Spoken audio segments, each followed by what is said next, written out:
Assalamualaikum warahmatullahi wabarakatuh. Bismillahirrahmanirrahim. Nahmaduka ya ghafuru ya syakuru. Mashalli wa sallim barik ala sayyidina maulana Muhammadin wa ala alihi wa sahbihi asma'in nama ba'du. Kula namung badhe matur mungkin wasiat-wasiatipun Mbah Mun sing terkait nikah. Iki khusus kangge Mas Tahsin kalian Mas Abi Darda. Karena kula nu nekuni ilmu tafsir. Kula niku ilmu paling kula kenang saking Mbah Mun tentang ilmu tafsir niku pengganti kata. Ini ki Mas Tahsin kalian Mas Darda. Tentang nikah nih, tapi wonten kalimat utawi kata utawi lafat napa la istilahipun. Niku tenggene Quran niku nak ngistilahno nikahul mukminah niku digenti kata al jannah. Jannah maknane swarga. Dados mestine ayat itu ngeten, umpama boten Quran niku bunyine ngeten. Wala tangkihul musyrikati hatta yu'min.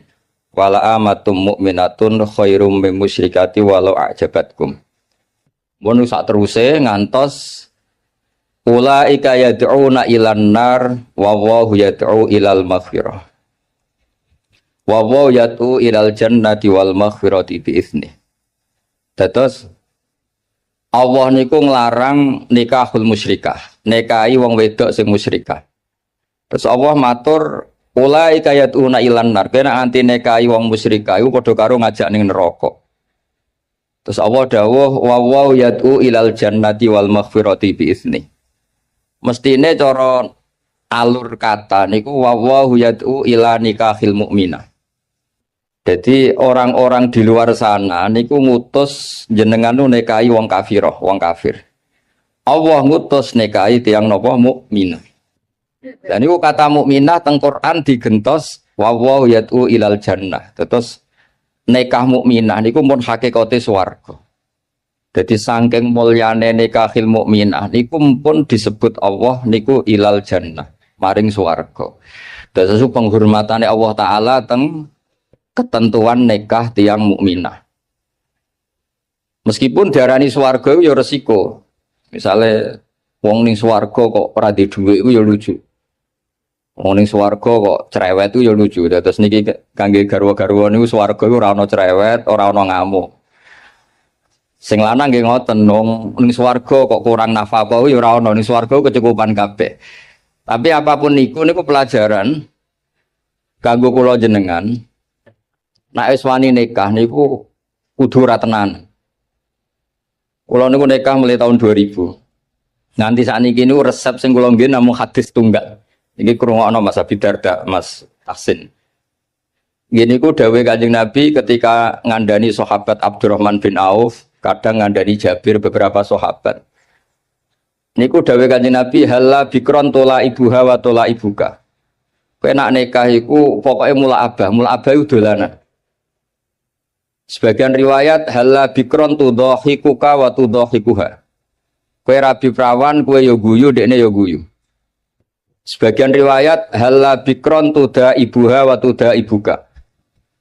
Dados semua itu mengarah nek wis wani nikah niku kudu wani mula abah. Mula abah iku ora penting, ngomong sing ora penting. Dolanan.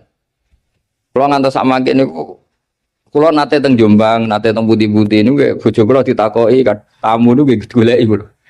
Ngerti-ngerti ning Jombang, kadang ning Jakarta. Mboten nate pamit tuh. Nggih ra disalah cara adat Jawa ra disalah, tapi berhubung ajarane niku mboten serius, akhirnya nggih mboten salah. Nah, niki ra aneh tapi berkah. Ki nak pamit wong wedok kok kaya Abdu Zaujah cara Mbah Mun kok. Ora pamit itu ya ora sopan, pamit kaya Abdu Zaujah. Ketoke ra sopan mbek budak iku mulya ora sopan. Terus niki mboten nasihat niki cerita mawon, sampean nglakoni nggih monggo, mboten nggih mboten napa-napa. Karena seninya nikah niku pancen mula abah. Mboten penting misalnya Mas Tahsin mikir urip ning sarang apa ning Nganjuk, ruwet. Nyai model mubalek apa model dukun ruwet, bangsa diskusi ngoten ruwet. Nak mubalek ya sak monten niku tarife, nak dukun ya sak monten. Apa model wali. Nah, kula nu seneng model wali. Model wali iku wis ora jelas tapi keramat. Terus kula niku mboten nate model mubalek mboten nate, model dukun mboten nate. Model wali wis pokoke rezeki kok pangeran, sore pasrah pangeran pun beres. Tapi kalau niku percaya hukum akhlak. Mulane kula purun rawuh teng mriki jenengan matur nuwun Pak Zam. Pak Zam niku guru MGS paling lami. Guru mboten nate mas saya, mau diundang guru terus. Murid-muridnya Gus Naji, Gus Ubab mau diundang Kiai, Pak Zam terus diundang Pak Zam. Terus guru paling nom. Murid-muridnya mau diundang Syekh. Gus Naji ngundang Syekh. Tapi Pak Zam diundang Pak Zam. Sing ra diawet nang kirane nggih kula nganti sakniki jek diundang Gus ra dibejo.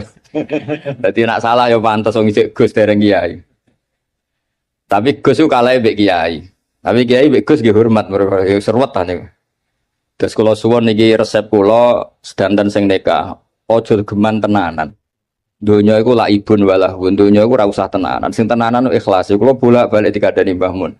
Kowe ngiyai tenanan iku bento, sing tenanan iku ikhlase.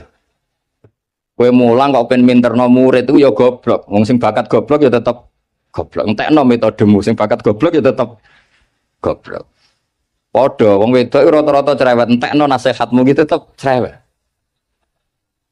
Yes, dianggap nopo ekspresif ngoten. Nak bojomu ngamuk terus banting piring dianggap ekspresif. Memang orang kalau dendam mangkel iku kudu ana ekspresi. Jadi anggap mawon niku ahli acting ngoten mawon, nak ngamuk iku ya tenanan. Dan banting piring ya rasional timbang banting anakmu ada banting piring. Jadi pokoknya digawe gampang mawon. Riyen niku para sahabat cerita sing terkenal nih. Niku ngadepi wong wedok, ngadepi masyarakat tuh ilmiah. Sekarang tuh orang tuh kehilangan daya ilmiahnya. Karena ini saya ulang lagi, kalau mengke langsung kondur ngapunten dengan kata, karena saya nyiapkan naskah kalau ini badhe wonten semacam kados napa loka karya tafsir lah. Di kalau mambe pamit langsung kondur, mergi kalau nembe nyiapno niki nembe tengah-tengah tapi kalau ben hormat Pak Zam mau saking dalam 3:30 Pak Burhan. 3:30 dini hari lala di papak teng Bojonegoro diriwatno mriki pundi Bu? Kemayang dados cepet kalau saged mriki cepet. Kalau tak cerita secara ilmiah. Dulu niku orang menghadapi istri, menghadapi anak, menghadapi keluarga niku diilmiahkan, tidak emosi. Masyhur itu, kalau sering diceritani para guru-guru, riyen Sayyidah Aisyah itu cemburu sekali ketika Nabi didatangi Halah niku dulure Sayyidah Khadijah. Karena Nabi itu sekali dengar suara Halah itu ingat Sayyidah Khadijah. Sampai Sayyidah Aisyah itu cemburu. Dan ketika cemburu itu jeneng wong wedok, redaksinya itu pasti kasar. Ya Rasulullah, kenapa engkau ingat ajuzan, ingat wanita yang sudah tua, sementara sudah diganti wanita cantik dan perawan, maksudnya Sayyidah Aisyah. Efek dari kalimat itu Sayyidah Fatimah tersinggung karena ibunya disebut apa? Ajuz, orang yang sepuh. Akhirnya Nabi ini membiarkan Aisyah mergi puas sakit menyebut Sayyidah Khadijah ajuz, tapi menghadapi Fatimah, Sayyidah Fatimah ini juga perempuan, nggak terima kalau ibunya disebut ajuz. Niku Nabi cara menghadapi ilmiah. Ya Rasulullah, ajarin saya satu kalimat yang bisa menghentikan Sayyidah Aisyah menghentikan seperti itu. Jawab Nabi geringan oleh jawab Nabi. Kandhani Aisyah, ibumu luwih top, mergo rondo untuk Joko. Kowe ayu kaya apa iku kowe perawan untuk duduk. Jadi enteng mawon ngadepi niku enteng tuh, ora kok terus kualat kena ngomong ngono meneh mboten. Wong wedok diancam kualat tuh mboten ngefek pun ngate terus. Mboten ngefek. Jadi dihadapi secara ilmiah. Akhirnya Aisyah mikir, wong aku ayune ngene piye untuk Kanjeng Nabi pun gadah garwa. Khadijah pun rondo angsal napa? Joko.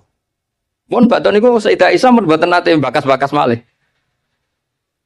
Jadi dulu itu orang itu menyelesaikan sesuatu dengan ilmiah. Kalau bolak-balik matur, kowe nak di bojo lagi ngamuk, iku berkah gede. Mergo nak ngamuk iku paling biayane mau sabar tok. Tapi nak rukun malah ngajak ning mall mahal. Jadi podo-podo sampean untuk ganjaran kan, sabar ya untuk ganjaran. Ning mall nyenengno bojo ya untuk ganjaran, tapi untuk ganjaran ning mall kan mahal. Sabar mboten apa? Biaya. Ya rada jantungan sithik ngoten mawon, tapi kan mboten biaya. Saya punya argumentasi ilmiah dalam hal ini. Dulu Imam Syafi'i itu saya berkali-kali cerita. Kalau diceritain ini banyak orang mencintai jenengan, alhamdulillah di dulur, di konco. Dan diceritani separuh dari kampung ini ya Imam Syafi'i, itu gedeng jenengan. Alhamdulillah orang arah utang aku wong gedeng. Wong rukun yo ribet, utang duit mergo rukun, nyileh mobil mergo rukun. Tapi nak neng-nengan nak ra utang. Saiki hikmah ya kendi dineng mbek dirukuni. Nak dirukuni diutangi dhuwit, nak dineng ya ora enak dineng tangga. Tapi hikmah orang arah diutangi napa? Dhuwit. Artinya kalau diilmiahkan itu dunia ini normal semua. Ya wow, nak bojomu ngamuk berarti orang arah jaluk blonjo, orang arah ngajak neng mall. Nak rukun ngajak neng mall, neng bakso. Milih budi apa? Milih rukun apa milih nenengan? Rukun mahal. Sokoke ngoten ta, sokoke urip ku digawe gampang, diilmiahkan. Karena itu sanad kula gadah bapak nggih kiai, gadah guru nggih kiai, babah kula kiai itu dulu niku kula roh ngadepi dunya iku enteng. Saya tuh di kota sering disoal, Gus kenapa sih di daerah-daerah NU kok banyak musola? Kenapa ada jatuh jamaah di masjid? Padahal satu jamaah di masjid kan lebih baik. Kalau Islam kota itu nggak bisa bayangkan ada musola. Bareng kula terang, wong biasa ketua itu jadi anak buah ora kepenak. Jadi makmum di masjid ora dadi anak buah. Kowe ora rasane. Jangan-jangan ya bener. Mergo setiap kiai iku digaya-gaya dhewe. Ana sing salat iku kancinge rapati bener kabine elek. Mergo amen dalil inna wa yang duru ila atsabikum. Jadi apa ora delok klambi, ora delok penampilan, didelok iku ati. Ana sing amen macak adus minyakan jare mergo khudzu zinatakum inda kulli napa masjid. Apa macam-macam kiai iku beda-beda. Sampai peneliti sang luar negeri yang ketangklet kula iku. Gus sendakep yang bener itu gimana? Kalau sendakepnya orang Muhammadiyah itu kan standar. Kalau orang NU pusing sih. Ono sing nyekel dadane, ono sing nyekel wetenge, ono kowe ora jelas. Ngono tiap kiai tak takoki, kenapa gak jelas? Nggo nunjukno nak sendakep ora wajib. Berhubung ora wajib bentuke kudu ora jelas ben gak dadi aturan. Dadi pakem jenenge wajib. Lho kliru di dalil yang NU maksudnya. Ono ae dalile. Terus kula suwun mas-mas sing nikah sedanten sing pun mbah-mbah sing mun terlambat lan niku usahakan ngadepi bojo niku mula abah karena tek 3 hadis itu, 3 riwayat itu kula apalno pancen karena ini ilmiah. Halla bikron tula ibuha wa tula ibuka, halla bikron tudo ibuha wa tudo ibuka, halla bikron tuda ibuha wa tuda ibuka. Semua maknanya itu jangan serius. Kalau nganti saat ini mulai nikah nganti saat ini buatan nanti rebukan mbek bojo, gawe omah iku piye, terus nak lunga kok teknis yang buatan nanti. Kalau nak lunga kurang sak jam kadang cerita melok gak, nak melok ya melok ora ya rapuh. Kalau ge buatan nanti lunga mbek bojo juara. Pikiran gua sederhana, ning omah awor ning lunga awor berarti nak tukaran niku kan ping pindho ning omah tukaran ning perjalanan tukaran. Tapi nak ral bareng kan ono jedane. Tapi itu teori loh, sampean ndak harus anut tuh, semua orang kan beda-beda. Kalau gak ada kenangan tentang solusi itu, ini kalau kan karena nekuni ilmu, saya akan cerita ilmu. Dulu banyak sahabat kalau ditanya, Sifli wajah Rasulillah, coba ceritakan ke saya bagaimana wajahnya Nabi. Sahabat itu menangis. Saya itu tidak pernah melihat Nabi. Kok bisa? Wong jenengan niku sahabat. Haibatanlah, wa ijlalanlah. Saya ini terlalu menghormati beliau sehingga tidak pernah berani menatap wajah beliau. Tapi banyak sahabat yang karena mencintai Nabi itu melihat Nabi sampai tahu alisnya kayak apa, hidungnya kayak apa. Juga saking mencintai Nabi. Artinya sampai nak seneng bojo itu kadang-kadang ora delok 2 tahun. Wah agak roh elek. Wong asline elek nek delok terus kan tambah kecoro. Jadi orang itu udah harus sama cara ngelola emosi, ngelola. Jadi sebenarnya kalau dunia ini diilmiahkan itu semuanya akan baik-baik saja. Jadi sekolah niku kepengen sak sekedhate kula. Dewe Mbah Mun wau. Piye-piye istilah nikah wong mukmin wis disebut Allah swarga. Wa wa yad'u ilal jannah. Ning dinggon swarga ya ora ana tukaran, ora ana pisu-pisuan, termasuk ora ana urip susah. Terus niki harus jadi pelajaran. Mulane dewe Mbah Mun ora ana mulya kaya nikahil mukminah. Mergo pengganti katanya itu wawaw yaitu ilal napa jannah. Mestine kalau wala tangkihul musyrikati hatta yu'min, mestine penggantine wawaw yaitu ila nikahil mukminah. Tapi kata itu diganti wawaw yaitu ilal jannah. Terus niki penghormatan yang luar biasa saking Allah taala. Jadi sekedar nikahul mukminah iki pun ibadah. Wis rawati tahajud lah. Potongane ora biasa tahajud. Mono dawuhe Mbah Mun nak crita niku Riyen niku Nabi nak tahajud niku Sayyidah Aisyah itu turu nang ngarepe. Padahal Sayyidah Aisyah ayu perawan, Nabi ki tetep salat. Dawuh Sayyidah Aisyah niki ora usah dipraktekno orang ora iso. Dawuh Sayyidah Aisyah, saya ditanya Nabi, saya sebetulnya kepengen sari-sarian mbek Nabi, mudojaah itu rilek-rilek mbek Nabi. Tapi fatarok tu hawa ya li hawahu. Tapi saya meninggalkan selera saya demi selerane Kanjeng Nabi.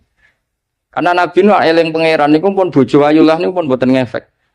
Dan Nabi pamit ning Sayyidah Aisyah, "Dari ini ata'abbadu li Rabbi." Wonten sing maca ata'abbad li Rabbi. Mun urusan nahwu lah. Kata mriki kata alumni Ploso niku dari ini ata'abbad dadi jawab apa dadi khal pokoke riwayat itu ada dua, ada yang dari ini ata'abbadu li Rabbi, wonten sing dari ini ata'abbad li Rabbi. Aku pamit ya, aku lagi kangen pangeran tak salat. Terus niki nek sampean kepengin bojomu kangen, wis bengilah jejerlah sampai tinggal tahajud. Engkau arah roh, anakku orang ganteng. Mereka kapan ya eling aku. Tapi anggar bengi dikumpuli terus sesuai bosen. Terus riyen niku terus riwayat-riwayat tentang Assalamualaikum daraqaumil mukminin wa inna insyaallah bikum lahiqun. Niku kata kitab nerangno Nabi keluar saking dalem. Naluri seorang istri ini wedi nak Nabi ini teng garwa liyane, wong Nabi garwane kathah. Delalah diikuti ternyata Nabi itu teng baki terus Nabi matur teng ahlu baki assalamualaikum daraqaumil mukminin wa inna insyaallah bikum lahiqun. Niki kangge ibu-ibu kangge bapak sing nembe nikah. Dados garwa-garwane Nabi ku kenangane meskipun sare sak kamar niku kenangane ku roh tahajude Nabi, roh ziarahe Nabi teng baki. Mulane dawuh Fathul Bari kitab Sarai Bukhari. Kenapa Nabi itu istrinya banyak? Di antaranya apa? Wong wedok wong paling nekat cerita eleke sing lanang. Lah Nabi disukani garwa kathah kabeh ku ora ro eleke. Dadi wong Yahudi ku bingung ora eleke Nabi, biasanya sing paling gampang dikorek iku bojo. Lah ternyata bojone Nabi kabeh kenangane iku roh tahajude Nabi. Roh qiyamul lail Nabi nganti khatta waromat qodamahu, nganti sikile iku bengkak. Padahal pas teng dawuh Sayyidah Aisyah, mboten pas teng Saudah. Teng Saudah mungkin wong komen. Bangkune ra ditinggal salat wong Saudah iku ayu Aisyah. Niki teng pas teng daleme Sayyidah sinten? Aisyah. Dados dawuh Imam Fathul Bari itu Nabi niku garwane kathah dan perempuan itu biasanya orang paling nekat ngomong eleke bojone. Tapi semuanya itu yarwina ahsana ahwali. Semua kenangannya itu meriwayatkan perilaku Nabi terbaik. Mulane wong kok dilem bojo iku wong top tenan. Ayo tak boleh ibu-ibu tak boleh. Tak kon ngelem bojone 5 menit nak iso. Tak kei dhuwit. 5 menit mau. Karena wis mesti, misalnya anggar sing sugih mulai ben wayo. Engko sing melarat yo nyebeli mergo ora ngrejekeni. Engko anggar mulai duwe akeh polahe yo akeh. Wis ora ngarep bener tak jamin. Versi ibu-ibu lho. Dados tapi Nabi itu beda. Nabi niku sause intaqala ila rafiqil ala, bahasa gampangnya kapundhut. Nah bahasa adabe intaqala ila rafiqil ala. Niku kenangane Sayyidah Maimunah, kenangane Sayyidah Sofiyah danten.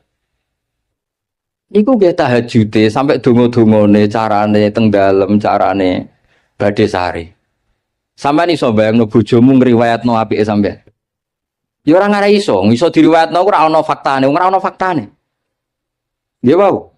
Terus kula suwun masalah nikah niku masalah sing sekedar nikah niku pun ibadah karena tadi kata ila nikahil mukminah niku dening Allah taala digentos ilal jannah. Niku eling-eling niki ilmu yang saya tekuni. Terus di antara ilmu tafsir itu dijelaskan Quran itu sering ada kata pengganti.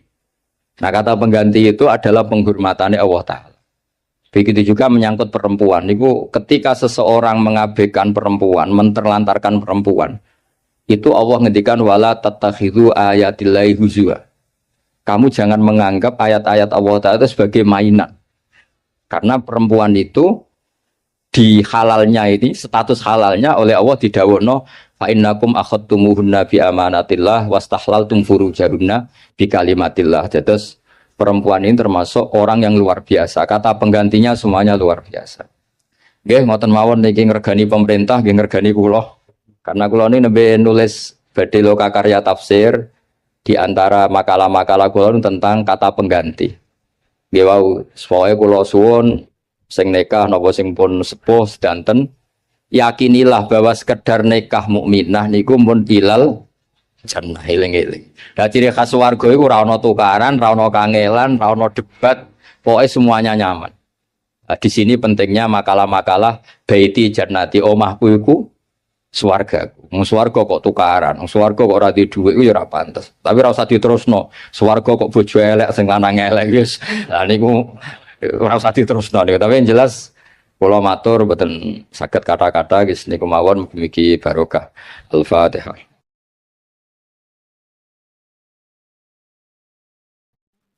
Dulu itu ulama itu ya rileks. Di antara tulisan Syekh Nawawi, saya ini termasuk pengagum Kiai Nawawi karena Kiai Maimun putra Kiai Zubair itu saking senangnya Kiai Nawawi itu naskahnya itu banyak tentang Syekh Nawawi. Dan saya termasuk zuriyah kudus, saya masih keluarga dengan Raden Asnawi, masih keluarga karena sama-sama zuriyah dari Mbah Asnawi Sepuh. Itu yang akhirnya menikah Nyai Hamdana, yang dulu pernah dinikah Syekh Nawawi. Terus Nyai Hamdana itu dulu dengan Syekh Nawawi punya putri namanya Zuhro. Setelah dengan Raden Asnawi punya anak dinamai Zuhri. Punya zuriyah, ada yang namanya Kiai Minan, Kiai Niam, terus punya anak-anak. Di antaranya Kiai Hafid yang jadi menantu keluarga Sarang.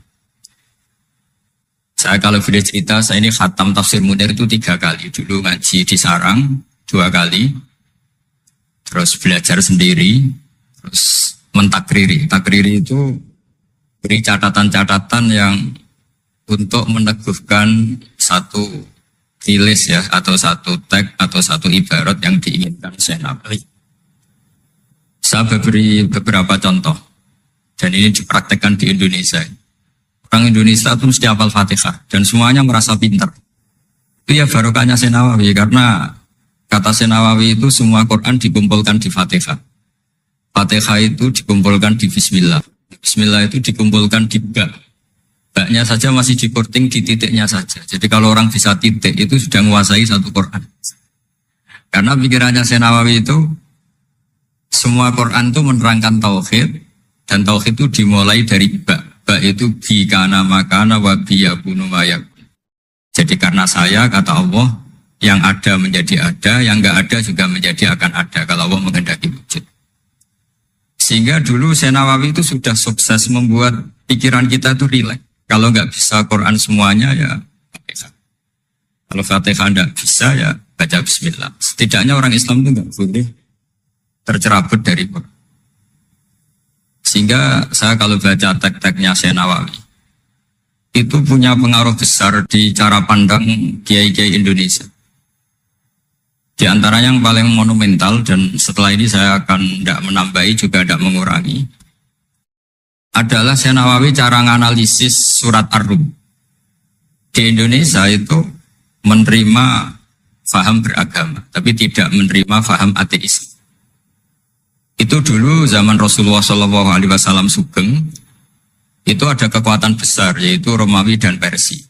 Singkat cerita, Persia ini tanpa nabi, tanpa kitab suci, yang Romawi ini punya nabi dan punya kitab suci. Meskipun versi mereka. Ketika orang Persia mengalahkan Romawi, itu nabi terus dicibir, diolok-olok sama orang kafir Mekah. Muhammad, kawan kamu yang punya kekuatan langit, maksudnya punya kitab suci, ternyata kalah. Paling kamu juga kalah dengan kita yang tanpa pegangan langit. Nabi itu susahnya minta ampun. Karena Nabi tidak bisa membayangkan kalau kehidupan manusia itu tidak dipandu agama, tidak dipandu kitab suci. Meskipun zaman itu ya Romawi itu tidak Islam. Kemudian kata Nabi diberitahu Allah Ta'ala antara 3 sampai 9 tahun pasti Romawi akan mengalahkan Persia. Dan itu enggak dianggap kemenangan Romawi mengalahkan Persia, tapi menangnya ahli kitab, orang yang berpegangan kitab suci mengalahkan orang yang tidak berpegangan kitab suci. Dan saat itu Allah ngendikan wa yauma idzi yafrahul mu'minun, di hari kemenangan Romawi mengalahkan Persia atau kemenangan ahli kitab terhadap non ahli kitab, itu orang mukmin itu senang sekali. sangat senang. Ini saya baca di tagnya Syekh Nawawi supaya di sini Anda tidak mendengarkan pendapat saya, memang benar-benar mendengarkan apa yang dikatakan Syekh Nawawi. Saya baca tidak, ya niru-niru Kiai Ma'ruf. Tadi beliau masih ngetikan secara fasih, ngetikan usul fikih, kaidah fikih, karena ilmu beliau dengan kita ini bersanad yang sama.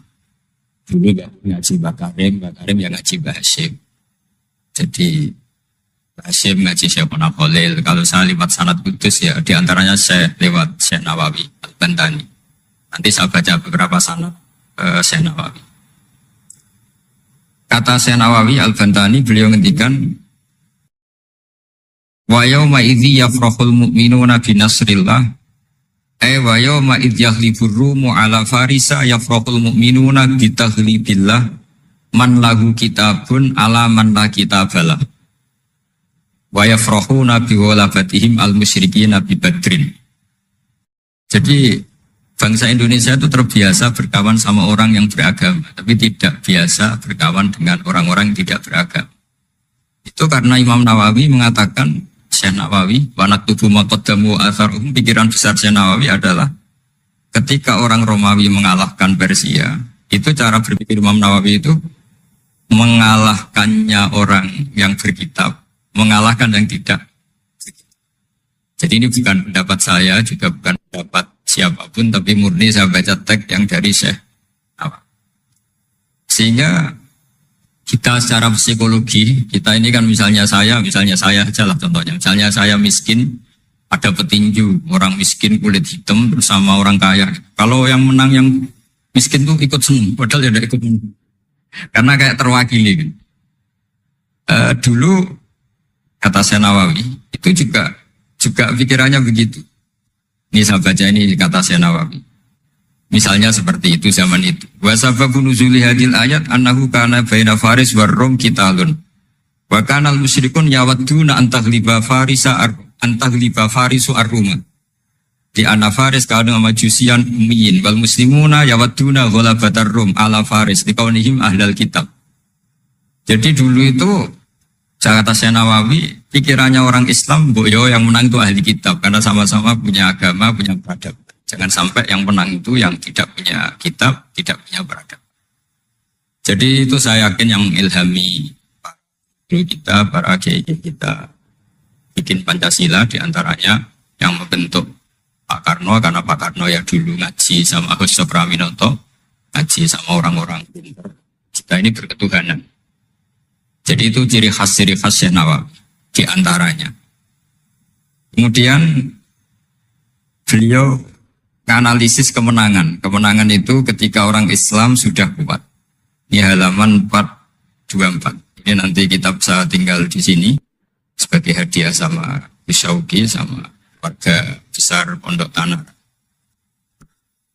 Nabi itu orang yang nggak suka duniawi, tapi kenapa sih Nabi harus menang? Nabi Sulaiman akhirnya menang, Nabi Dawud akhirnya menang, Nabi Ibrahim ya akhirnya menang, Nabi Musa akhirnya juga menang, dan Rasulullah SAW juga akhirnya mengalami kemenangan. Itu cara menganalisis Syekh Nawawi Al-Bantani. Kata beliau, iqamati alamatir riyasah, supaya kepemimpinan Islam itu kelihatan. Fala yabqa mayaqdiru alal ikrah alal kufri. Jadi kalau kita menang, baik secara politik maupun ekonomi atau kultur, setidaknya tidak ada lagi kekuatan manapun yang memaksa kita untuk menjadi kafir atau menjadi salah. Kita tahu misalnya di beberapa negara di Eropa, barokahnya orang Islam kaya, ya pemain bola dulu tuh kalau puasa susahnya bukan main. Gara-gara klubnya dibeli umat Islam itu, malah cari tukang adzan di stadion itu, karena yang punya sudah orang Islam. Itu contoh kekuatan ekonomi. Dulu kita mungkin mengalami pengajian itu kayak apa susahnya. Sekarang ketika banyak orang-orang yang dari dunia kiai cakep, sekarang ya nyaman. Jadi di antara alamatnya tamkinu hadatin adalah wala yumakkinan nalagum dinahumul ladir tatu alagum walaibat dilanagum mimba di khawfim amna. Ciri utamanya adalah tamkin fil ard. Merasa beragama itu nyaman, tidak ada yang enggak. Itu zaman itu Syekh Nawawi sudah menganalisis kenapa sih Nabi harus menang. Kata beliau supaya layab ko mayak diru alal ikroh alal kufri. Ini tafsir di ayat wa yahdiyaka sirata mustaqima ketika Syekh Nawawi menerangkan kenapa Nabi harus menang di halaman 424 surat Al-Fatihah. Jadi itu sisi-sisi betapa Syekh Nawawi itu luar biasa. Terus menyangkut kiblat. Dulu ramai sekali di Indonesia kalau kiblat harus presisi betul, harus ditertibkan betul. Tapi ternyata masjidnya para wali dan para orang-orang soleh itu ya kayaknya asal madep mulon itu ada yang komentar itu kenanya Afrika atau Mesir entah. Tapi Syekh Nawawi zaman itu ngendikan setelah beliau cerita presisi, beliau ahli falak. Saya tahu banyak keahlian beliau falak karena saya punya kitab gurunya Syekh Nawawi. Namanya Syarus Salikin, itu karangan beliau Syekh Abdus Somad. Itu kata beliau selain menukil pentingnya presisi kiblat, tapi beliau tetap menukil itu ngutip Warwiya an Ibni Abbasin annahu qol al-baitu kiblatun li ahlil masjid wal masjid kiblatun li ahlil haram wal haram kiblatun li ahlil masyriq wal maghrib. Wa hadha qaulu Malik. Jadi karena orang Jawa itu rata-rata kiai itu mesti baca tafsir Munir sehingga ya dianggap enteng saja. Ya sudahlah pokoknya kira-kira madhep mulon itu.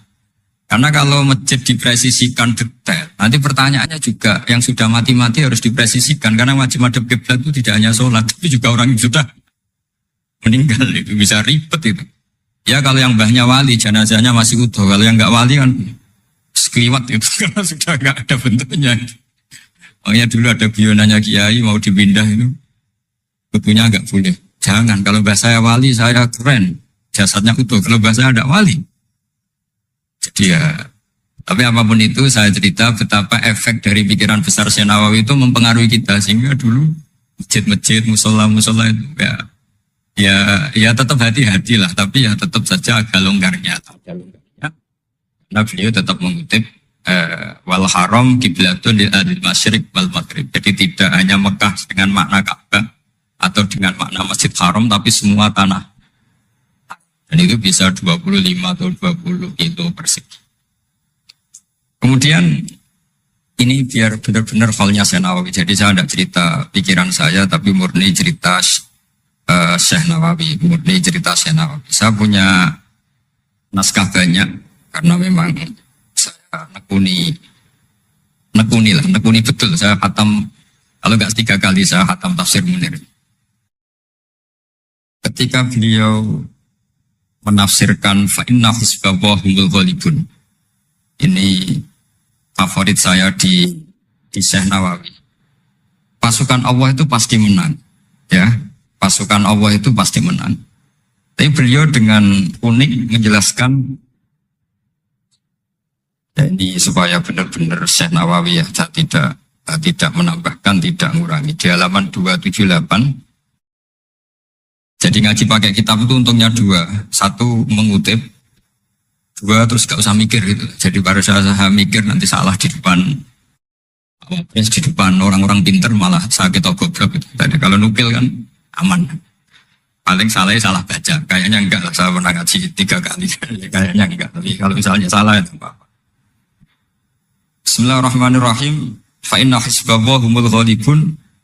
Syekh Nawawi wa may yattakhidum satrusé terus hum al-ghalibuna ala a'daihim bil hujjah fa innaha mustamirratun abadan amma bisolah wa daulah faqad digulabun.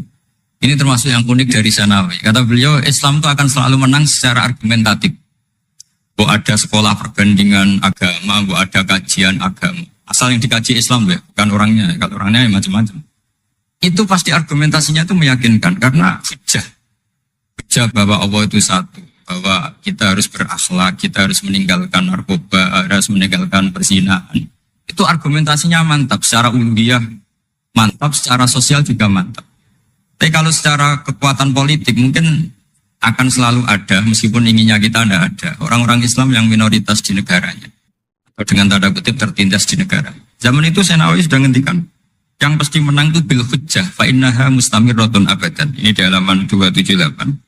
Amma bisolah wa daulah fatadizatun. Kalau kekuatan struktural negara atau politik atau ekonomi, ya namanya hukum sosial ya kadang kalah. Dan itu dibuktikan secara lahir. Dulu Rasulullah itu pernah kalah di perang Uhud secara lahir. Ya karena itu fisik.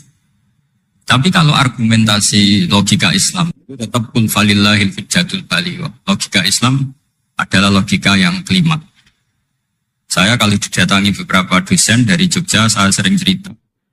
Logika Islam yang paling kelima itu diantaranya saya sering memberi contoh. Ini misalnya saya megang kertas, ini besi. Pasti orang itu bilang besi sama kertas itu kuat besi. Tapi Anda salah. Secara materi memang besi lebih kuat ketimbang kertas. Tapi masalahnya yang mengendalikan saya ingin menghancurkan besi sementara ingin menyimpan. Artinya Islam itu mengajarkan kita itu kabeh biadillah. Apa artinya besi kalau di bawah rencana dihancurkan? Apa lemahnya kertas ketika rencananya diabadikan? Nah, ini pentingnya Islam. Artinya apa? Ketika Islam bilang al-amru biadillah, itu tidak bisa ditawar. Meskipun apapun kekuatannya tetap menang Allah. Seperti tadi, saya megang besi sama megang kertas. Orang tak tanya pasti bilang kuat besi. Tapi kata saya, ada keliru. Karena saya punya rencana menghancurkan besi, mengabadikan kertas. Artinya Islam itu mengajari tadi, seperti yang dikatakan Kiai Ma'ruf, la haula wala quwata illa billah. Apapun ilmu kita harus digarisbawahi secara materi kuat besi, secara materi kertas lebih rentan. Tapi harus ditambahin, tapi hakikatnya terserah yang mengendalikan. Jadi di sini Islam mensifati Allah biyadihi malakutu kulli syai'. Ya terserah Allah. Jadi teori la haula wala quwata illa billah itu tidak perlu diperbandingkan atau diperbenturkan dengan teori usaha. Kalau ada penyakit ya kita usaha. Ada di kitab Ihya, di kitab Dawa itu diterangkan Nabi Musa itu pernah sakit karena beliau merasa dekat sama Allah itu gak berobat, tambah sakit, tambah dikasih nasihat. Para dokter tetap gak mau berobat. Akhirnya Allah sendiri yang ngasih tahu, udah kamu berobat saja. Bukankah terserah jenengan Gusti? Terus kata Allah, apa kamu mau bilang saya bikin sesuatu itu udah ada gunanya?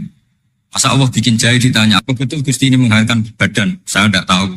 Saya bikin juga gak jelas. Kan gak mungkin seperti itu. Tetap kata Allah, fa'ena atau hikmati. Lalu hikmah saya bikin sesuatu dengan fungsi tertentu, lalu gunanya apa? Kalau semuanya tidak ada gunanya. Semenjak itu Nabi Musa percaya atau mau ikhtiar dengan obat. Tapi obat saja tidak cukup. Al-amru biyadillah. Saya sering kalau ngaji bilang, kita takut COVID, ternyata nyuwun sewu mati kita kecelakaan. Kita takut penyakit tertentu membunuh, ternyata mati kita kesetrum listrik. Tetap kita butuh tawakal. Meskipun bersamaan dengan itu, tetap ada usaha melawan COVID, ingin menghilangkan penyakit-penyakit. Tapi tetap al-amru biyadillah. Sehingga ada keserasian syariat dan keserasian hakikat. Tapi saya pastikan, Syekh Nawawi ini memang luar biasa. Jadi beliau menghentikan banyak hal yang menurut saya itu luar biasa. Jadi saya mengkaji Tafsir Munir itu di antara khas-khas beliau adalah beliau bisa cerita tentang tentang kekuatan-kekuatan Allah Ta'ala dengan cara yang rileks. Kemudian kenapa kiai-kiai Indonesia itu ngadepi orang fasik itu tenang. Tidak langsung antipati, seakan-akan fasik selamanya. Yang soleh juga tidak jumawa, seakan-akan soleh sampai mati. Karena kata saya Nawawi itu ketika menafsirkan wa yu'adzibal munafiqina insya'a aw yatub. Namanya hukum sosial sudah saja yang sekarang fasik suatu saat soleh, yang sedang soleh suatu saat fasik. Karena Allah itu bisa saja merubah. Orang munafik yang kayak apa biadabnya, kayak apa salahnya, itu Allah ketika cerita tentang dirinya, wa yu'adzibal munafiqina insya'a. Muhasabah itu sudah jadi perilaku ya. Karena dulu orang tua saya, guru-guru saya kalau ngandani itu, bayangkan kalau kamu jadi dia. Jadi misalnya kita mentang-mentang atasan, otoriter sama bawahan. Bayangkan kalau kamu jadi yang bawahan itu kayak apa? Laukun tamakanah, kalau orang Arab bilang, bayangkan kalau kamu di posisi dia. Makanya guyonannya orang-orang Indonesia itu kan orang ngaramkan judi gitu, bareng dikasih tahu. Tapi yang menang anak jenengan, alhamdulillah. Ternyata ngaramkan itu karena ada anaknya. Kalau anaknya yang menang ya seneng. Meskipun itu guyonan, tapi saya punya padanan itu dalam kitab Hikam. Nabi Ibrahim itu Khalilur Rahman, tentu bencinya minta ampun sama yang namanya maksiat. Suatu saat beliau diterbangkan di alam malakut. Itu kalau di Hikam saya halaman 15 juga. Saya masih ingat betul. Mungkin kalau Anda beda halaman karena beda cetakan.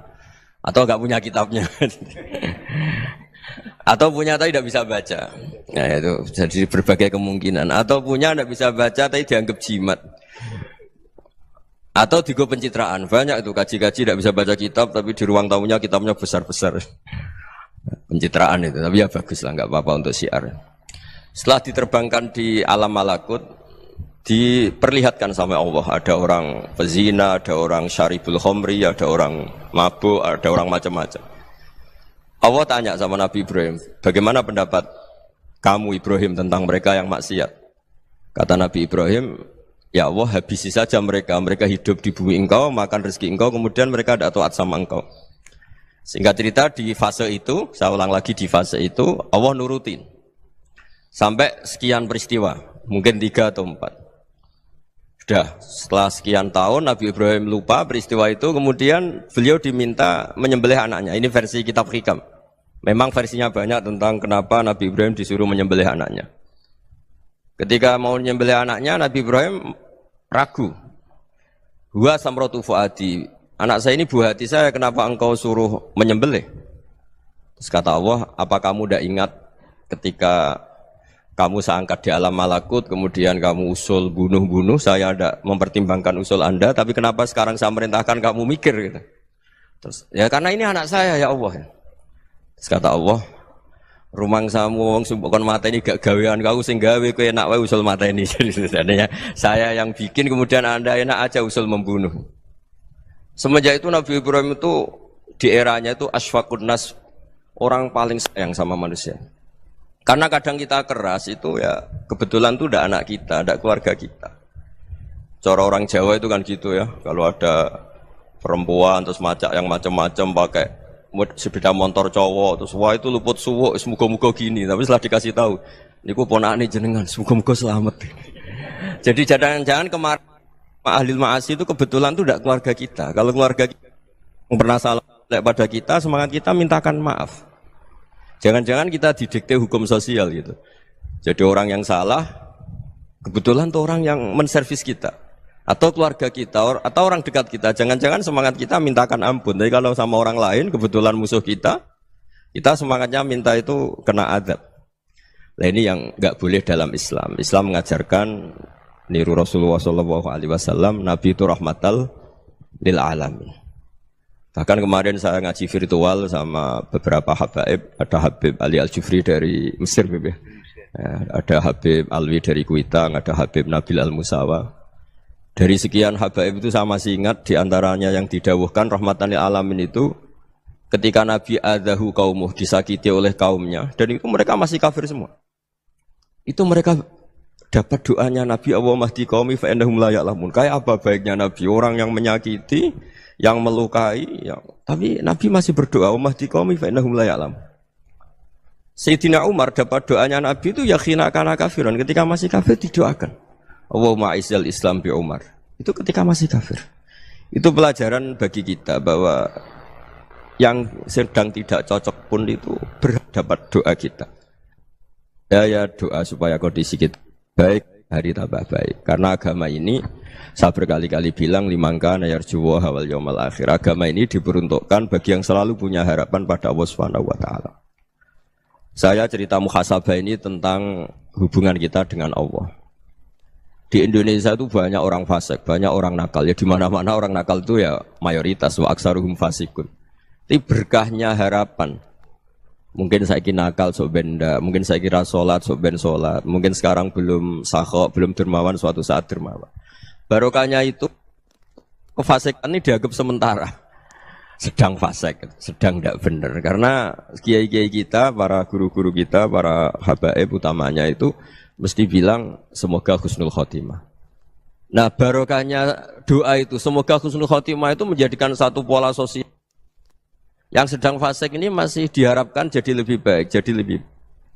Sehingga kita tidak ngambil sikap ekstrim, yang ingin menghabisi atau ingin mengadili, tidak. Karena selalu kita punya harapan. Dan agama ini limangka nerjuwa hawal yawmal akhir. Bayangkan dulu kalau yang nakal itu anak kamu. Pasti kamu gak ingin kan langsung dapat azab, dapat apa. Padahal kita semua jadi tokoh ini abul kulli, bapak dari semuanya. Sehingga ketika Rasulullah SAW jalan-jalan kemudian melihat perempuan sedang menyalakan api. Kalau apinya mati ditiup, anaknya dijauhkan. Nanti kalau sudah jauh dari api, anaknya digendong lagi. Terus kata Rasulullah, matur ke semua sahabat, "Ara'aitum anna hadhihi tarihatan waladaha 'alan nar?" Apa kamu berpendapat bahwa perempuan ini akan melemparkan anaknya ke neraka? Tidak ya Rasulullah. Tidak akan seorang ibu melemparkan anaknya ke api. Terus kata Rasulullah, Allahu arhamu min hadhihi biwaladiha. Allah lebih rahman, lebih rahim dibanding orang tua ini kepada anaknya. Ini yang harus kita kenalkan terus, kita kampanyakan terus supaya orang hubungannya dengan Allah itu nyaman, asik. Sehingga dengan demikian selalu ada harapan bahwa yang sedang nakal ini suatu saat tobat. Kita tidak boleh menghukumi pasti begini, pasti gini, itu tidak wilayah kita. Itu juga yang dicontohkan Rasulullah SAW. Secara lahir Nabi itu nggak berkenan sama Wahsy, karena Wahsy itu salahnya salah fatal karena membunuh ahabban nasi ila Rasulillah, yaitu membunuh Said Hamzah. Jadi ketika Wahsy tobat, Nabi itu nerima tobatnya. Dan ketika beliau dengan basariyahnya agak siap ketemu Wahsy karena harus ingat Sayyid Hamzah, basariyahnya diturutin. Oke, kamu iman, saya turutin, tapi jangan sering ketemu saya. Karena kalau ketemu kamu, saya masih ingat sama paman saya, Sayyid Hamzah. Kita bisa ngelola seperti itu. Kita tidak cocok sama orang, bagaimanapun mereka umat Rasulullah SAW, kita tetap mencintai mereka. Misalnya kalau beda agama, mereka sama-sama orang Indonesia, kita mencintai mereka atas nama warga Indonesia. Tapi kalau misalnya potongannya ora cocok, beda kultur, bawaannya itu mangkel no coro Jawa, ya bisa diilmoni, jangan ketemu. Wong sudah tidak cocok, ingin ketemu nyari solusi, roh ini tok seneng itu kan ya repot itu. Ya sudah kalau nggak mati cocok ya jangan sering ketemu. Dan itu kita bisa memanage seperti itu tuh bisa. Saya berkali-kali cerita tentang Imam Syafi'i. Kalau dikasih tahu ya Imam Abu Abdillah, panggilannya Imam Syafi'i, tetangga anda ini ternyata banyak yang nggak senang anda. Jawabnya beliau senang. Ya bagus kalau nggak senang saya, ndak utang saya katanya. Jadi gara-gara sampean seneng aku ngatur aku ini kan. Dan mungkin sampean ra seneng kan ya enak. Jadi hidup itu dianggap happy. Kalau seneng ya teman silaturahim, kalau nggak seneng ya nggak bakal utang gitu. Baru kaya seneng itu nggak ganggu. Gitu. Jadi dulu itu orang bisa ngelola seneng ndak seneng itu bisa. Karena ada kearifan hubungan dengan Allah Subhanahu wa taala. Hidupnya selesai karena masyghul bi dzikrillah. Mereka sibuk dengan Allah. Makanya kata ulama-ulama tasawuf, kamu jangan melihat manusia perilakunya, tapi kamu juga harus ingat yang gerakkan semua itu Allah Subhanahu wa taala. Dengan demikian kita farah, kita senang. Makanya Nabi kalau ngutus Anas bin Malik kemudian enggak kesampaian yang diinginkan karena Anas main, ketika garwa-garwane Nabi agak tersinggung, Nabi andaikan Allah menghendaki yang saya inginkan kesampaian, pasti itu kesampaian. Jadi dianggap kegagalan Anas enggak manggil yang dituju Nabi itu ya kersane Allah, ya enteng saja. Sayyidina Ali lebih parah lagi yang dialamin. Itu dalam beliau kalau dipanggil tuh enggak cepet-cepet ke sana. Ketika ditanya, "Kenapa kamu tak panggil enggak cepet ke saya?" "Amin tu ukubatak." Karena aku tahu engkau orang baik. Orang baik itu pemaaf. Jadi makanya orang-orang soleh dulu itu bodoni itu. Makanya sekarang kalau ada orang bodoni itu mesti dibidik orang soleh. Kalau orang-orang soleh itu kakean husnudzon akhirnya sering dibodonin. Abdullah bin Umar itu masyhur itu. Kalau ada budaknya sering sholat, sergap sholat itu dimerdekakan. Akhirnya enggak sholat pun pura-pura sholat. Akhirnya juga dimerdekakan. Ketika ditanya, kenapa engkau merdekakan? Padahal mereka sholatnya menipu engkau, kata pembisik-pembisik itu. Man khoda'ana lillah in khoda'na lah. Dia nipu atas nama Allah, berarti saat tertipu juga atas nama Allah. Enggak masalah dong, semuanya demi Allah Subhanahu wa ta'ala. Jadi ketika kita ketemu mensifati Allah Ta'ala itu ghafir, Allah pemaaf. Jangan kamu enggak fair untuk diri kamu nyifati Allah ghafir, pada orang lain Allah kamu sifati syadidul iqab. Jadi Allah kamu atur, kayak MC tadi ngatur saya. Jadi Allah itu apa? Kalau pada saya ghafir, kalau pada musuh saya syadidul iqab. Itu enggak fair. Kalau anda punya harapan kepada Allah karena Allah Rahman Rahim, Allah ghafir, sebenarnya Allah pada musuh kita ya bisa saja Allah ghafir, bisa saja Allah Rahman Rahim. Sehingga kita melihat orang lain yang kita tidak cocok itu ya enteng saja. Itu min ummati Rasulillah sing tanaluhu syafa'atu, tanaluhu sa'atu rahmati, tanaluhu fair. Jangan dengan kita kayak mesti dapat rahmat.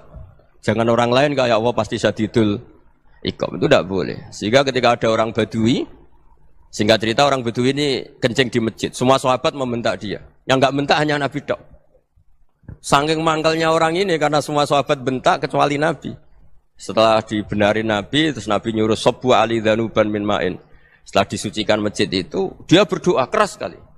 Allahumma arhamni wa Muhammadan wa la tarham ma'ana ahadan.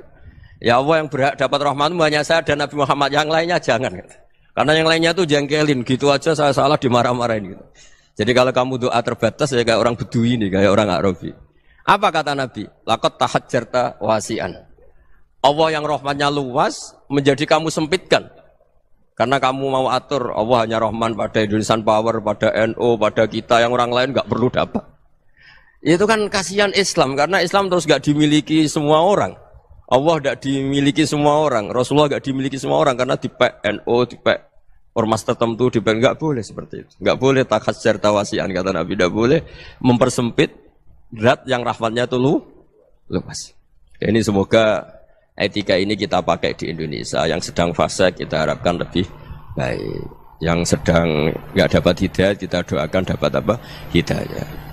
Masyhur kan, makanya tadi saya mohon sama Habib Ali supaya Habib Ahmad supaya tetap mahalul qiyam, tabaruk sama Habib Ali. Di antara doa-doa di Simtud Duror masyhur itu antuqa bilal mudhniba minnah bil ghufran wal musi'ah bil ihsan. Jadi harapannya para habaib, para orang-orang baik dulu ya, semoga yang dosa itu dimaafkan, yang sedang salah dibuka, bikin lebih baik. Nabi itu tugasnya juga gitu. Wastaghfir li dzambika walil mu'minina wal mu'minat. Nabi itu tugasnya juga memintakan ampun yang sedang salah.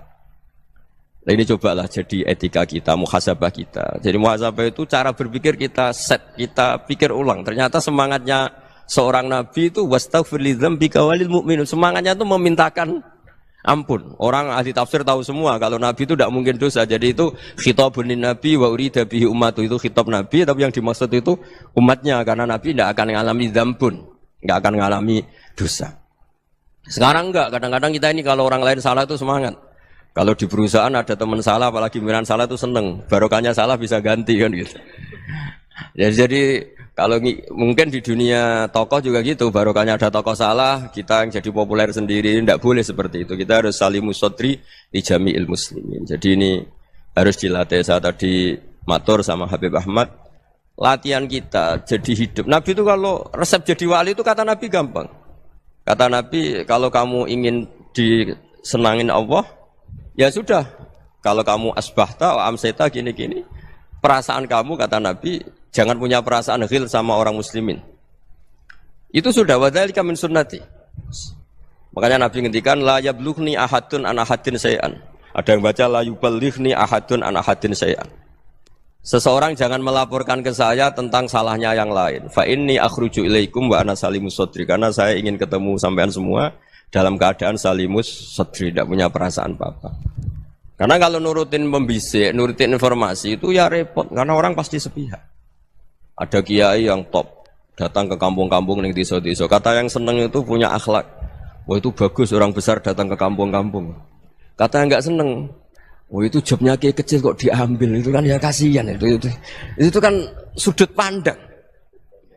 Makanya saya sering bilang, akal kita ini cukup untuk mentasdik Rasulullah SAW. Meskipun perasaan kita kadang orang Jawa itu beda.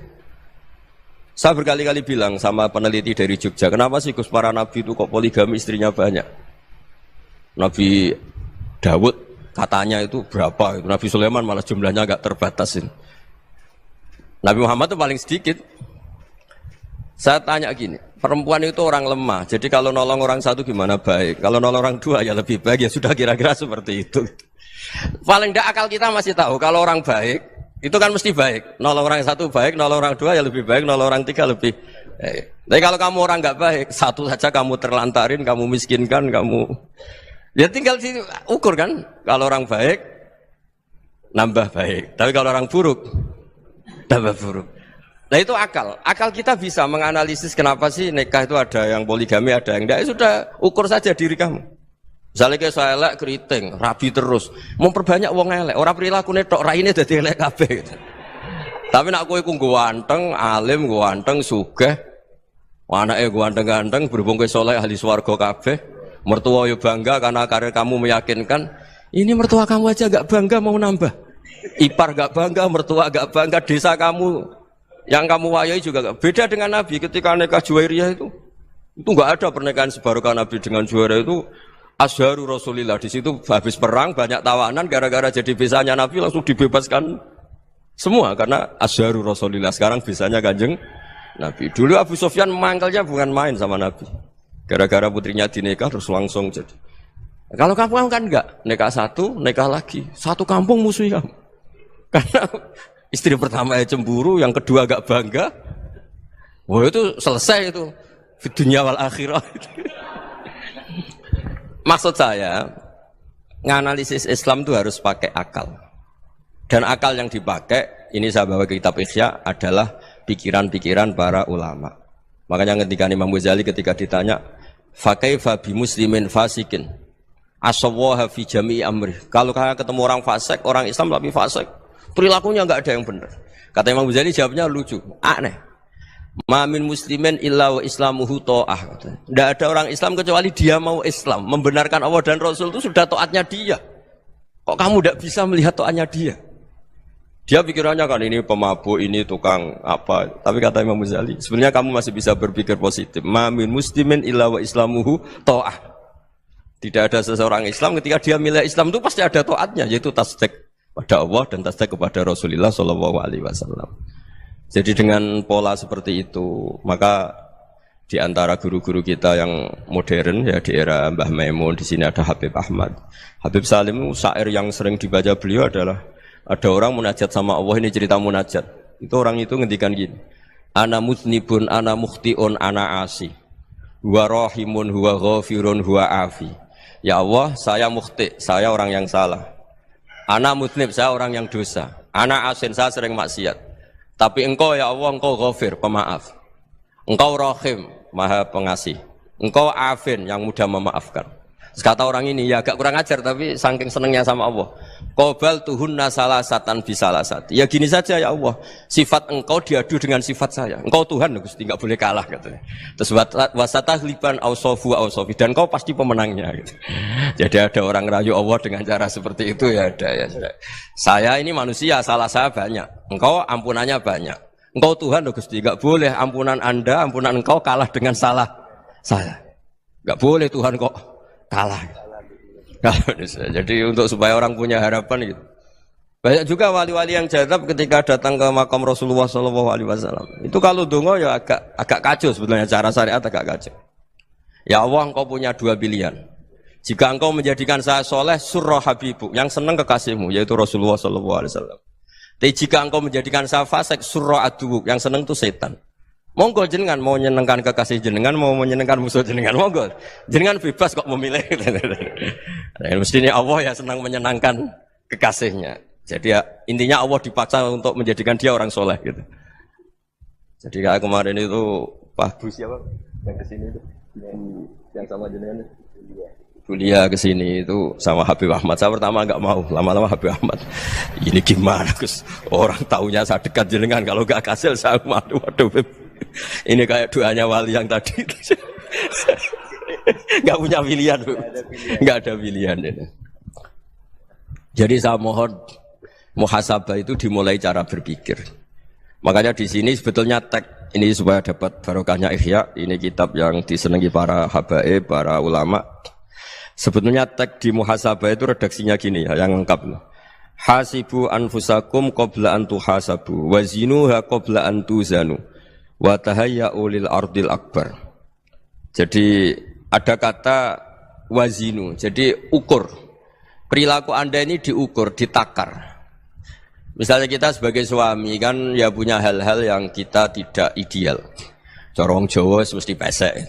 Cara rezeki ya pas-pasan. Dan kita juga kalau makanya enggak boleh tanya istri begini, apa saya cinta pertama Anda? Pasti Anda kecewa. Orang jadi istri hanya korban terakhir gitu. Sudah. Karena orang kalau ngelamar kemana-mana gak jadi, yang jadi istri itu pasti korban terakhir gitu. Jarang istri pilihan pertama, jarang. Ayo semua yang nikah. Rata-rata itu pilihan Anda pertama Pak, dari sekian ditolak di mana-mana terus. Ya perempuan terakhir.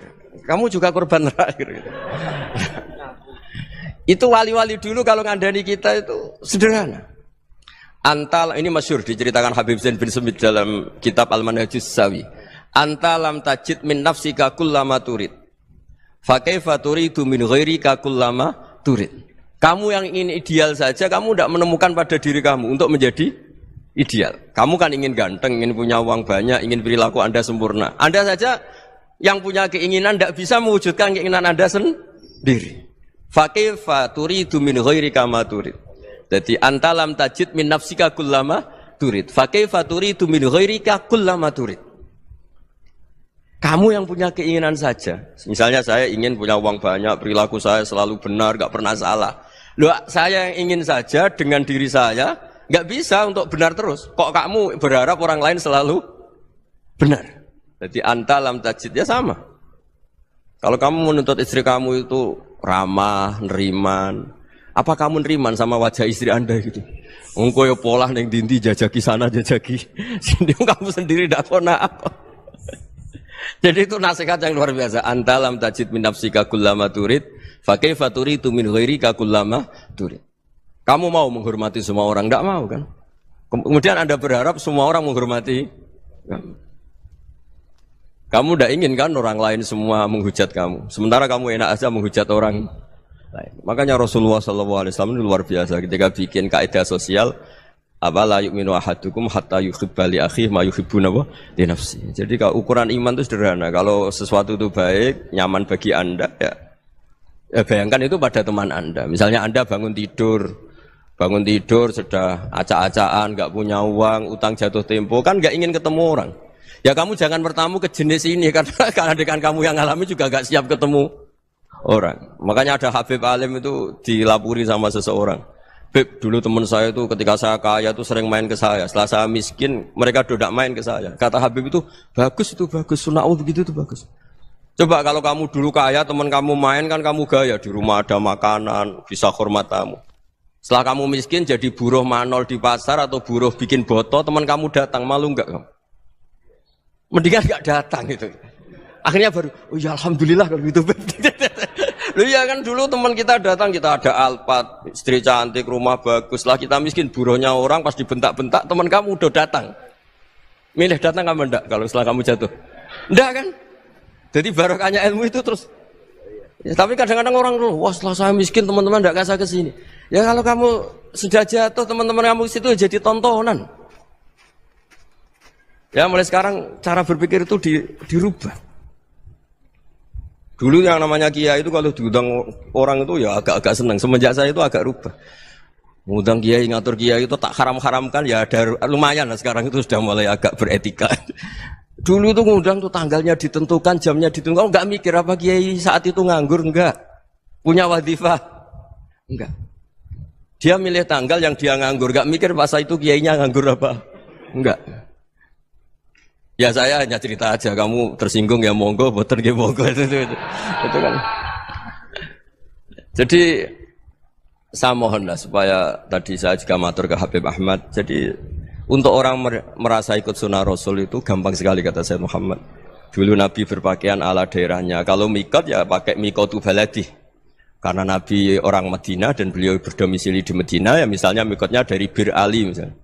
Tapi kalau Anda orang kawasan Tanim mau umrah ya dari Tanim. Misalnya kawasan Jirona ya dari Jirona. Artinya apa? Kamu ngambil mikot karena Nabi mikot misalnya dari Bir Ali, bukan berarti kamu harus seperti Nabi di Bir Ali, kamu orang Mekah, misalnya kamu orang Tanim, orang dia harus dari mikot itu apa? Baladi. Sama, makanya di fikih-fikih itu kalau teknik anak, Nabi orang Arab, halawiyatnya kurma ya kurma. Kalau orang Jawa sedegan, semua podo-podo. Ya, podo-podo manis. Jadi ini tabaruk sama Sayyid Muhammad, ini ada murid beliau, Habib Ahmad, saya baca. Supaya orang itu merasa ikut Nabi itu gampang sekali. Ini saya baca ya di halaman tadi disaksikan Habib Ahmad 433 di kitab apa ini?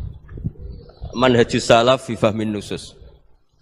Itu kata Sayyid Muhammad, wa kanat sunnatu Rasulillah annahu yat'amu ma yajiduhu fi ardi wa yalbasu ma yajidu wa yarkabu ma yajidu mimma abahu Allah Ta'ala. Faman istamala ma yajidu fi ardi fa huwa al-muttabi' lis-sunnah. Kama annahu hajjal baita min madinati. Faman hajjal baita min madinati nafsihi fa huwa al-muttabi' lis-sunnah. Wa illam takun hadhil madinatu tilka. Jadi intinya misalnya Nabi dulu itu ngasih sodakoh kepada fakir miskin ya pakai dinar, dirham. Ya kalau orang misalnya sodakoh pakai rupiah ya sudah ikut sunnah Nabi. Jangan, lu Nabi pakai dinar loh, kamu kok pakai rupiah. Dulu dinarnya Nabi udah ada tulisannya Bank Indonesia, kamu kok ada tulisannya Bank. Ya tidak ada seperti itu. Ya jadi misalnya Nabi sodakoh pakai tamar atau pakai al-aqid, ya kita pakai beras, pakai apa. Supaya orang tuh bahwa Rasulullah itu milik kafatal linnas, milik semuanya. Sehingga merasa ikut sunnah Nabi itu ya semuanya. Makanya dulu Mbah Mun kalau motivasi saya supaya bombong, kalau orang Jawa bilang bombong. Wong Jawa itu mesti ono wong alim. Beliau menyontohkan pas itu Mbah Fadol, Senori, Mbah Ihsan Jambes. Itu bisa ngarang-ngarang kitab luar biasa. Padahal beliau bukan orang Arab. Imam Sibawai itu orang Persia. Imam Ghazali orang Tus itu juga ikut Persia. Kata Imam Mun, wong sing ora Arab lah mesti untuk jatah alim kata beliau. Karena Nabi itu diutus kafatal linnas. Nah ini kalau orang yang alim itu Arab tok berarti tidak ada perwakilan dari Afrika, dari Asia Tenggara, dari mana-mana. Makanya karena Nabi statusnya itu kafatal linnas. Jadi kita harus bangga sebagai Muslim, sebagai orang Indonesia karena misalnya Wali Kutub dulu terkenalnya hanya ada di Yaman, di mana. Ternyata pernah ada juga di Indonesia dan seperti Habib Abu Bakar Segaf Gresik. Jadi ya artinya kan tetap orang Indonesia meskipun beliau zuriyah Rasul kan ya sudah orang apa? Orang Indonesia. Zuriyahnya Habib Ali Simtuduror sekarang di Solo. Jadi Indonesia juga dapat alawin banyak dari Sadatinal Alawin juga banyak. Jadi saya mohon barokahnya ngaji seperti ini. Melihat orang lain tuh gampang, bayangkan tuh kalau anak kamu. Makanya Nabi, nanti kalau nggak percaya lihat di Hikam nomor 15 di kitab saya itu.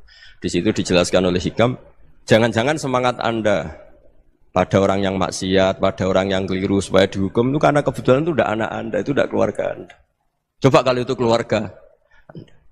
Makanya kalau saya guyonan di Jogja itu, ada pembantu mecahkan piring terus dimarahi majikannya. Saya mesti guyon gitu, pasti itu pembantunya tidak cantik.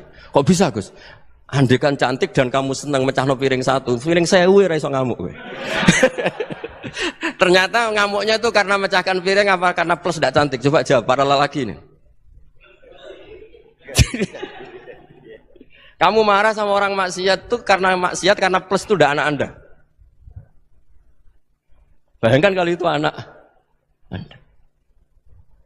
Itu hebatnya Rasulullah SAW karena kita yang salah pun kadung umatnya, Nabi tetap ngasih fasilitas syafaati li ahlil kabair min ummati. Kayak apa baiknya Nabi? Tidak ikut maksiat tapi ikut fasilitasi ngasih syafaat. Loh kalau li ahlil ibadah kan wajar, Nabi ketika ini syafaati li ahlil kabair min ummati. Ya karena tadi logika yang dibangun Rasulullah itu logika yang luar biasa. Kita semangat orang lain kena hukuman itu karena kita tidak punya ra'fah, tidak punya rahmah. Coba kalau Rasulullah yang bil mu'minina ra'ufur rahim, semangatnya itu mendoakan supaya tobat, mendoakan diampuni. Dan itu juga yang diperintahkan oleh Allah Subhanahu wa taala, wastaghfir li dzambika walil mu'minina wal mu'minat. Ya semoga barokahnya ngaji ini, barokahnya Habib Ahmad, barokahnya Maulid Simtuduror, barokahnya semua kitab madaih tiba berjanji semuanya, barokahnya Ikhya, barokahnya Said Muhammad, barokahnya guru kita semua, Mbah Maimun, bapak saya. Kita ini ngikuti manhaj, ya, ngikuti apa? Manhaj. Saya sering didhawuhi Mbah Mun, kenapa ihdinas siratal mustaqim bukan siratoka? Bukan jalan engkau ya Allah. Karena Allah itu enggak bisa kamu tiru. Allah itu tidak tidur, tidak makan, tidak kesel, tidak capek. Yang bisa ditiru itu siratal ladzina an'amta alaihim. Yang bisa ditiru manusia ya niru manusia. Karena Allah itu tidak bisa ditiru, makanya ihdinas siratal mustaqim siratal ladzina. Dan niru siapa? Niru guru-guru kita. Termasuk niru cara pandang. Jadi misalnya ada orang awam di rumah itu hanya delok reng, delok tikus liwat, itu kan kayak nganggur. Kok ora tahajud malah main delok reng. Melihatnya jangan gitu. Huwa tarokal ma'asiyah. Dia di rumahnya tidak dugem, tidak kemana-mana. Dia berarti malam itu tarkul ma'asi. Tidak nyopet, tidak garong, tidak ke tempat maksiat. Susahnya apa sih husnudzon? Jadi jangan lihat huwa tarkut tahajud, huwa tarokat tahajud, wa taroka qiyamal lail. Oke ya, namanya orang begitu ya tidak tahajud, tidak qiyamul lail. Tapi susahnya apa sih kamu bilang huwa tarokal ma'asiyah? Dia juga meninggalkan maksiat, dan tarkul maksiat itu ibadah. Supaya orang tuh gampang lah husnudzon sama orang muslim. Ini orang mukmin, orang yang luar biasa. Di mata Allah itu orang yang luar biasa. Kayak tadi Imam Ghazali, kalau saya ketemu orang Muslim kemudian dia tidak pernah baik, gimana? Kata Imam Ghazali, ma min muslimin illa wa islamuhu ta'ah. Tidak ada orang Islam ketika dia mentasdihkan Allah dan Rasulullah, berarti dia juga punya taat. Ya ini latihan saja, sing iso nglakoni Habib Ahmad kula namung cerita mawon. Kula cerita secara akademik, saya punya kitab, saya baca dan alhamdulillah kita paham barokahnya para guru dan supaya terbiasalah. Sebaik-baiknya ibadah husnudzonni billah wa husnudzonni bil mu'minin. Soal tidak cocok ya diilmoni tadi ya, namanya enggak cocok ya jangan sering ketemu. Seperti Rasulullah SAW, beliau karena sangat mencintai Sayyid Hamzah, ketemu orang yang pernah begitu sama Sayyid Hamzah ya beliau secara basyariah tidak siap. Tapi beliau secara cara bahasa sekarang, secara profesional, kalau beliau seorang nabi dan harus menerima tobatnya siapapun ya diterima. Saya meskipun dengan A, B gak cocok karena dia begini-begini sama saya, tapi saya ingat dia sholat, dia baca sholawat, dia mencintai Rasulullah, ya kita hormat. Ya soal gak cocok ya di manage tadi ya, zuruhiban tas tetkuban, kalau gak pati cocok ya jangan sering ketemu, bawaannya enak nanti. Ya semuanya itu diilmoni lah. Makanya ngendikane Ma'ruf Al-Qurhi ada yang baca Al-Kharqi, mangqala fil yaumi salasa marrat wa marham ummata Muhammad kutiba minal abdal. Karena semangat mencintai siapapun satu hari sering baca marham ummata Muhammad wa ma asli ummata Muhammad wa ma tajawaz an ummati Muhammad, itu mesti kutiba minal abdal. Dia pasti termasuk wali abdal. Maksudnya semangat mencintai ya dilatih lah. Misalnya Indonesia Power atau PLN, andai kan tidak ada PLN itu kayak apa, orang nggak bisa ngaji, tidak bisa aktivitas, ya barokahnya ada PLN, barokahnya jasanya. Kita sadar, tidak semua kebaikan kita ini memenuhi keinginan orang banyak. Orang banyak ingin listrik, ingin saluran apa, dan itu kadang yang mewujudkan orang lain atau kelompok lain. Ya karena itu manfaat ke orang lain ya kita doakan. Karena khairunas anfa'uhum linnas. Sehingga kita terbiasalah ngakui orang lain. Seperti semangatnya Rasulullah SAW, semuanya itu didoakan, semuanya diinginkan kebaikannya. Bahkan Nabi gak putus asa sampai di akhirat. Ketika Nabi lain sudah putus asa karena sudah akhirat, sampai dimintai syafaat semuanya bilang nafsi, nafsi. Karena merasa semuanya enggak punya nyali di depan Allah. Karena ini sudah akhirat, sudah finish. Tapi apa Rasulullah? Analah. Ya sudah, saya sanggup mensyafaati kalian. Terus kata Nabi, fa'atiyal arsya. Saya mendatangi aras, fa'akhirru lahu sajidan, saya sujud. Wa ahmaduhu bimahamida allamaniha rabbi. Kemudian saya tetap muji Allah dengan pujian yang terus menerus. Padahal sudah di akhirat, sudah finish. Nabi dimintai syafaat masih sanggup. Karena Nabi tahu, akhirat tidak bisa mendikte Allah. Tidak bisa Allah terus bilang, ya Allah ini akhirat loh, engkau sudah tidak boleh mensyafaat. Tidak bisa. Allah tidak bisa diganggu akhirat. Allah tidak boleh dibatalkan rahmannya oleh akhirat. Allah tetap rahman rahim abadal abad. Dan Nabi tahu itu. Makanya kata para ulama, fa Muhammadun ahmadu min ghairihi. Jadi Nabi Muhammad namanya dua, yang terkenal. Sebenarnya banyak yang terkenal dua, Muhammad sama Ahmad. Ketika Nabi punya nyali memuji Allah di akhirat atau sudah di akhirat, itu fa Muhammadun ahmadu min ghairihi. Ketika Nabi lain sudah tidak punya nyali muji Allah karena sudah akhirat, Nabi Muhammad tetap berani muji Allah di saat seperti itu. Makanya ahmadu di situ kata ulama itu af'al tafdil, fa Muhammadun ahmadu min ghairihi. Kanjeng Nabi lebih memuji Allah di saat yang Nabi lain sudah tidak punya nyali untuk muji Allah di saat itu. Makanya kata Nabi, fa akhirru lahu sajidan wa ahmadhu bimahamida allamaniha rabbi. Akhirnya setelah lama gitu terus Allah ngendikan, ya Muhammad irfa' ra'sak wasal tu'tah wasfa' tusyaffa. Sudah Muhammad, angkat kepala kamu minta apa saya turutin, dan kalau kamu ingin mensyafaati umatmu saya beri hak apa? Syafaat. Nah, semoga semangat itu juga menjadikan kita munajat bahwa rahmat Allah tidak terbatas, harapan juga tidak terbatas. Mungkin yang sedang nakal ya kita katakan sedang, jangan terus kamu pastikan wah ini mesti suul khotimah, mesti tidak orang baik. Tidak, agama ini liman kana yarjuwaha wal yaumal akhir, selalu bagi yang punya harapan. Ya, mugi-mugi dapat barokah semua. Mantu dengan kata wassalamualaikum warahmatullahi wabarakatuh. Dalam konteks Indonesia, muhasabah itu sudah jadi perilaku ya. Karena dulu orang tua saya, guru-guru saya kalau ngandani itu, bayangkan kalau kamu jadi dia. Jadi misalnya kita mentang-mentang atasan, otoriter sama bawahan. Bayangkan kalau kamu jadi yang bawahan itu kayak apa? Laukun tamakanah, kalau orang Arab bilang, bayangkan kalau kamu di posisi dia. Makanya guyonannya orang-orang Indonesia itu kan orang ngaramkan judi gitu, bareng dikasih tahu. Tapi yang menang anak jenengan, alhamdulillah. Ternyata ngaramkan itu karena ada anaknya. Kalau anaknya yang menang ya seneng. Meskipun itu guyonan, tapi saya punya padanan itu dalam kitab hikam. Nabi Ibrahim itu Khalilur Rahman, tentu bencinya minta ampun sama yang namanya maksiat. Suatu saat beliau diterbangkan di alam malakut. Itu kalau di hikam saya halaman 15 juga. Saya masih ingat betul. Mungkin kalau Anda beda halaman karena beda cetakan. Atau enggak punya kitabnya. Atau punya tapi tidak bisa baca. Nah itu jadi berbagai kemungkinan. Atau punya tidak bisa baca tapi dianggap jimat. Atau digo pencitraan. Banyak itu kaji-kaji tidak bisa baca kitab tapi di ruang tamunya kitabnya besar-besar. Pencitraan itu. Tapi ya bagus lah, enggak apa-apa untuk syiar. Setelah diterbangkan di alam malakut, diperlihatkan sama Allah. Ada orang pezina, ada orang syaribul khomri, ada orang mabuk, ada orang macam-macam. Allah tanya sama Nabi Ibrahim, bagaimana pendapat kamu Ibrahim tentang mereka yang maksiat? Kata Nabi Ibrahim, ya Allah habisi saja mereka. Mereka hidup di bumi engkau, makan rezeki engkau, kemudian mereka tidak taat sama engkau. Singkat cerita di fase itu, saya ulang lagi di fase itu, Allah nurutin. Sampai sekian peristiwa, mungkin 3 atau 4. Sudah, setelah sekian tahun Nabi Ibrahim lupa peristiwa itu, kemudian beliau diminta menyembelih anaknya. Ini versi kitab hikam. Memang versinya banyak tentang kenapa Nabi Ibrahim disuruh menyembelih anaknya.